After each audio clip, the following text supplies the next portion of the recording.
Taho. Ah. Wow, it's hard already. Hello mga guys, narapod tayo bagong adventure karon. Nibalik na po ang inyong higala amigo kaaway nga si Bonrex Riquelme. So sa atong adventure karon is padung ta sa usa ka mga legendary or gitawag nila og kanang OG nga taho vendor diri sa Bohol. So basin matingala mo guys nga ngit-ngit pa bitaw. So alas 12 in taon pa mi sa gabi ng lakaw aron naman masaksihan ng ilang proseso sa paghimo og taho.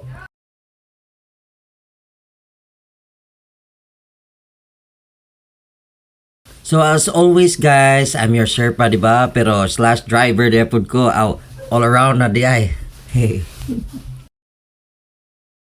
So by the way, kuyog din na mo ang mga kids anong lakawa kay di ba po sila musugot ng ilang amahan, bitaw mo lakaw. Then more makatilaw sa first taho. Sakripisyo pud taon sila og matag sayo para maka uban lang pud oy. So aning dapita padong namin sa ilang kusina kung asa nila himuon ang yummy nga taho.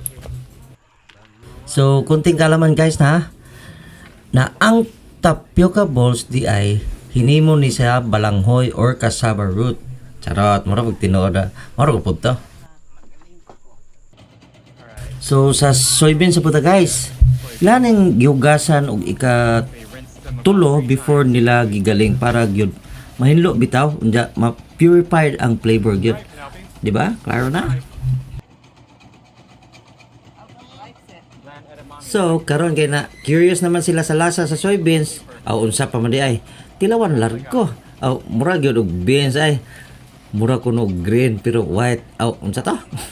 They taste green, but they're white.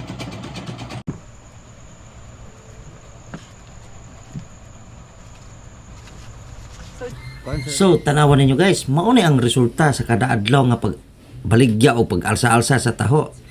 Sa kabugat, ni buko lang iyang abagas sa ilang inalsahay kugihan sa mong bataa. Oh, now pwede. Maajud. Right here. Gahit. And then, na So, limanan nyo mo guys, sa 24 years na ni silang naghimo og taho guys. Well, mo ni sila gitawag og it's the labor of love. So this is mineral water. So, balik na punta sa soybeans guys. Ilang gibalhin sa kawa ang gigaling nga soybeans og pabukalon aron mahimo na siyang soft tofu. Kana bitawng puti nga part sa taho nga lamian pod, sige matag lami magkasibidya. Pero di ay pud lalin magluto ani guys. Kay magsige ra kag karaw. Hawoy kay bukton. So ini kaluto guys, ila na po ning saon niya, iipit-ipiton pa jud taman para mapuga gyud og taman. Okay, dire na po tang dipita guys. Kita mo nang kaha nga ilang gigamit. Sus Ginoo ko sa kadugay 20 years na nila gamit for caramelize sa brown sugar nga pang patamis sa taho. Tia mo na? Mao di ni? Lami. Nya, diri na putang dapita mga guys. Nakainom mo sa soybeans nga gipabukalan. Nahimo na pud siyang soy milk. Nya kay kinang amo lagi kay curious po kayo. Tilaw na pud labaw pa pud ning bidya din tawana. Kon man. Init pa. Gahit pa ni siya. Humog pa man.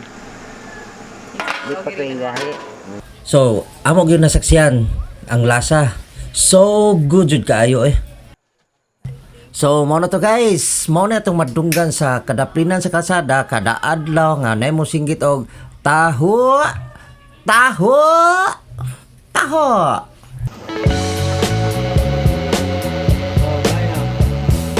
Wow, it's hard already.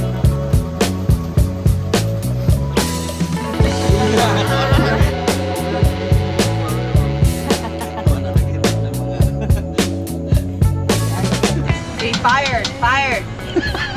Not hired. She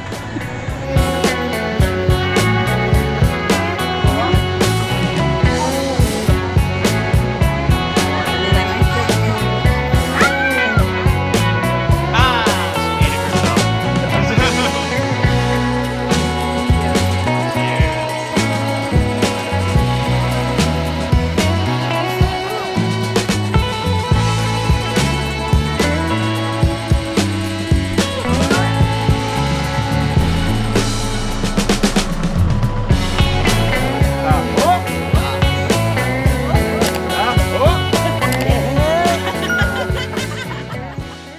what's up guys? So, thank you so much for watching The Pursuit of Coconut Philippines.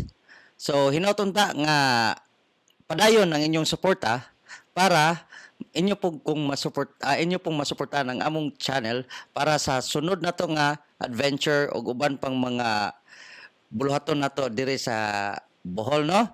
So, hinaut-unta nga nag-enjoy ang tanan. So, hinaut-unta nga magkita-kita ta sunod sa Pursuit of Coconut Philippines. See you! Bye-bye!